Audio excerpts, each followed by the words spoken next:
Assalamualaikum warahmatullahi wabarakatuh. Nah, ini terakhir materi kita yaitu karya tulis ilmiah. Karya tulis ilmiah ini yang utamanya perlu buat kalian berupa laporan penelitian atau dikenal dengan skripsi. Jadi secara garis besar, dia terdiri dari beberapa bagian. Bagian pertama ialah bagian latar belakang atau bab satu dikenal dengan pendahuluan ya. Di sini yang penting yang perlu dipahami ialah kalian harus menemukan masalah.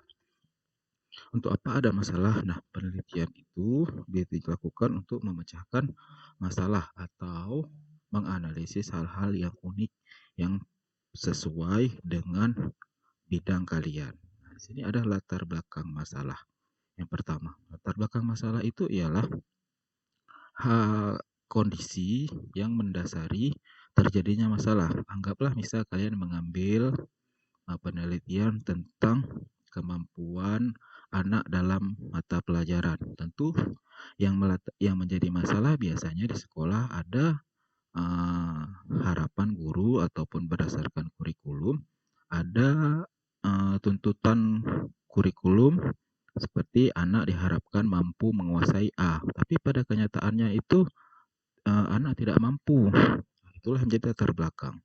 Sini diceritakan sedikit mengapa kondisi itu mungkin bisa terjadi. Kemudian diidentifikasi masalahnya apa. Tidak mampu anak misal menguasai materi membaca atau tidak mampu menguasai materi menulis teks puisi. Itu masalahnya. Kemudian dirumuskan dalam perumusan masalah. Perumusan masalah ini diperlukan dilakukan dalam bentuk pertanyaan. Selanjutnya, yang perlu diperhatikan ialah pemilihan populasi dan sampel. Siapa orangnya, di mana, kemudian berapa jumlahnya, dan bagaimana mereka diambil. Dan ini pastinya akan lebih kalian pahami ketika ada mata kuliah penelitian ya. Jadi sedikit saja saya jelaskan di sini. Kemudian dalam pengambilan sampel ini merupakan orang yang kita teliti. Kalau kita meneliti tentang orang, ada namanya sampel probability sampling. Probability sampling ini berupa pengambilan sampel di mana semua anggotanya itu punya kemungkinan untuk dipilih. Ada yang berupa acak, ada berstrata, ada yang berstrata non proporsional dan sampel area. Artinya di sini bagaimana kita memilih semuanya itu yang mampu mewakili kondisi sesungguhnya dari populasi tersebut. Anggaplah kita melakukan penelitian, tapi tempat kita meneliti itu yang terlibat 1.000 orang. Tidak mungkin kita teliti semua karena keterbatasan waktu dan dana. Nah, di sini bagaimana caranya kita mampu memilih orang-orang yang memang dianggap mewakili kondisinya, tapi secara acak dia ya, secara acak. Banyak teknik yang dapat dilakukan, misalnya kalian buat undian, kocok, jadi keluar namanya, berarti dia dipilih dan sebagainya. Itu yang sangat sederhana. Kemudian non probability sampling ini artinya kita memilih berdasarkan kriteria tertentu. Ada sampling sistematis, kuota, accidental, purposive, sampling jenuh, dan sampling snowball. Sini akan dijelaskan pada mata kuliah penelitian ya. Kemudian pendekatan dan metode penelitian. Setelah kita punya orang, kita punya masalah, kita akan memilih cara kita menganalisis masalah atau memecahkan masalah. Secara umum ada dua. Yang pertama namanya kualitatif, yang kedua namanya kuantitatif. Kuantitatif itu berkaitan dengan data yang berupa angka dan akan dianalisis menggunakan rumus-rumus statistik. Sedangkan kualitatif berupa deskripsi. Nah, biasanya orang yang eksak lebih cenderung menggunakan yang kuantitatif, sedangkan orang yang sosial seperti bahasa, sejarah, olahraga biasanya menggunakan yang kualitatif. Dan ini akan diajarkan dalam metode penelitian. Nah, Kemudian setelah itu yang penting juga dipahami ada namanya teknik triangulasi. Triangulasi ini kan kita dapat data.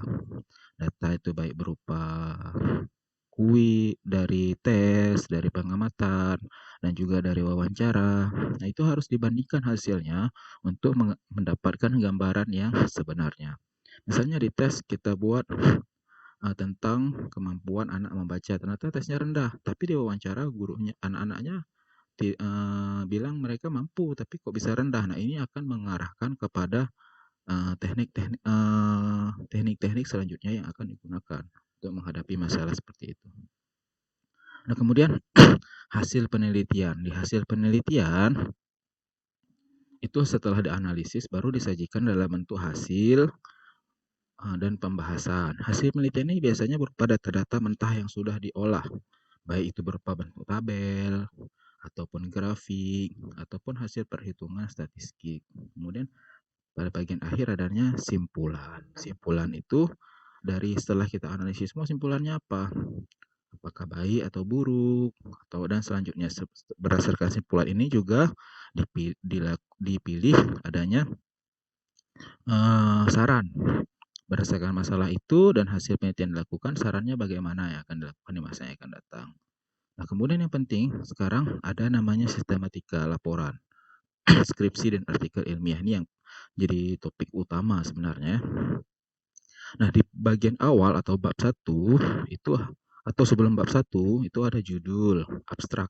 Abstrak ini ialah ringkasan sekitar 300 kata mengenai penelitian kalian. Nah, jelaskan judulnya, masalahnya, hasilnya, serta rekomendasi atau simpulan dan sarannya. Juga ada kata pengantar udah biasa ya, daftar isi, daftar tabel, daftar gambar, dan daftar lampiran. Yang penting di sini ialah mengenai daftar isi dan daftar tabel. Nah, penomorannya ini harus sesuai dengan format yang ada di kampus. Nah, nanti itu biasanya ada buku pedomannya mengenai penomorannya. Nah, kita masuk di bagian selanjutnya. Ada bab 1, bagian isi ya. Ada latar belakang, perumusan, tujuan, dan manfaat. Latar belakang sudah tadi, perumusan sudah, juga dijelaskan tujuan melakukan penelitian ini apa dan manfaatnya. Manfaatnya ini paling tidak harus mencakup 3 pihak ya. Baik pihak kalian sebagai mahasiswa, kampus sebagai tempat kalian bernaung, dan juga rekanan kalian. Kalau rekannya sekolah ya bagi sekolah, rekannya guru bagi guru, kalau rekannya siswa bagi siswa. Kemudian bagian selanjutnya ada bab 2. Bab 2 ini berisi kajian pustaka dan kajian terdahulu. Di kajian pustaka dijelaskan konsep-konsep yang tercakup dalam penelitian kalian.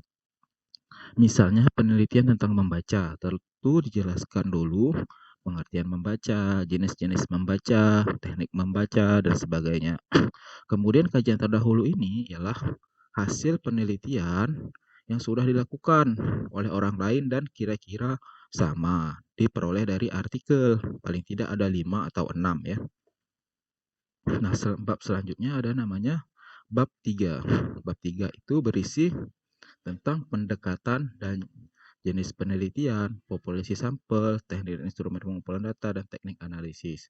Keempat hal ini harus dijelaskan secara rinci pada bab ini, karena inilah yang menjadi acuan dalam kalian melakukan penelitian. Kemudian ada bagian isi atau bab 4. Nah, ini dia hasil dan diskusi. Hasil tadi berisi datanya, kemudian diskusi ini berisi tentang pembahasan, dibahas hasil tadi. Misal ada grafiknya, grafik A, dijelasin isi grafiknya. Kemudian dianalisis, kira-kira bagus atau enggak kondisi yang demikian.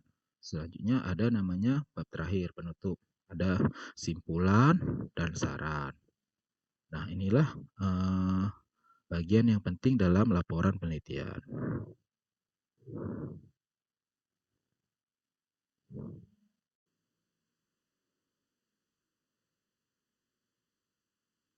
Nah, kemudian di dalam penulisan karya tulis ilmiah, hal yang tidak kalah pentingnya atau bahkan menjadi sangat penting ialah penulisan daftar pustaka. Penulisan daftar pustaka ini banyak sekali macam polanya. berdasarkan institusi atau berdasarkan eh, kajian yang sudah ada atau format yang sudah ada. Ada namanya APA apa, ada namanya Chicago dan sebagainya. Ini disesuaikan dengan gaya selingkung. Tapi yang utama adalah yang pertama, kalian tulis nama. Namanya nih dibalik ya, dibalik. Dibalik, kemudian ikuti titik, spasi, tahun, judulnya. Judulnya sering kali biasanya dimiringkan. Kemudian diikuti titik, kota dan juga penerbit. Ini yang format umum digunakan ya. Ada juga yang nanti menggunakan kurung atau dan sebagainya, juga tergantung dengan ininya jenis apa nih, jenis sumbernya, jenis sumbernya itu ada artikel, buku dan sebagainya. Nah, sekarang ada namanya berbagai program yang digunakan untuk membuat daftar pustaka otomatis untuk memudahkan kalian juga untuk memudahkan dalam menghindari plagiarisme seperti yang sudah kita bahas sebelumnya. Nah, ini ada namanya sebuah program yang sederhana yang sering digunakan, yaitu program Zotero ya, program Zotero. Kita langsung demokan program Zotero ini.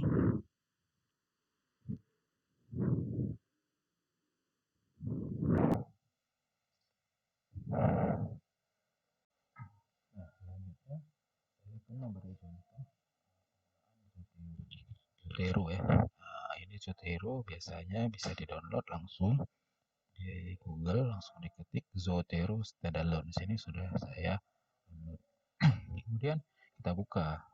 Sebelum kita gunakan, kita buka dan kita buat satu file, misalnya filenya tentang membaca, karena kita ingin mencari segala materi tentang membaca. File membaca ini kan masih kosong. Kita ingin mencari segala hal yang terkait dengan membaca, bisa kita browsing, misalnya pengertian membaca, tapi di satu web. Nah, webnya di sini. Tunggu keluar dia di webnya. Keluar artikelnya. Nah, ketika sudah keluar, di sini akan ada tanda kecil berupa Save to Zotero. Kita klik saja. Tunggu. Nah, setelah selesai, bisa kita lihat tadi di folder tadi sudah ada. Ya, sudah ada pengertian membaca di sini. Nah, ini dia. Tipenya blog post, penulisnya siapa dan sebagainya. Nah, kalau ingin kita jadikan daftar pustaka, tinggal kita klik kanan, kemudian create bibliography, kemudian copy to clipboard. Oke. Tunggu. Nah, kita pilih ininya, jenisnya apa. Biasanya dia kita tuh di sini gunakan APA ya, American Psychological Association. Copy to clipboard. Software di mana kita ingin copy.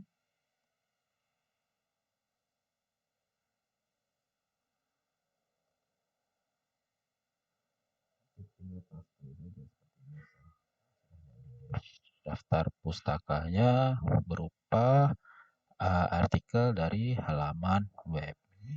Nah, Zotero ini bisa juga digunakan untuk mengambil data-data dari PDF. Tinggal nanti PDF-nya kita copy ke sini, kita klik kanan, nanti kita dapatkan metadatanya dan akan ada penulis-penulisnya, tinggal copy lagi.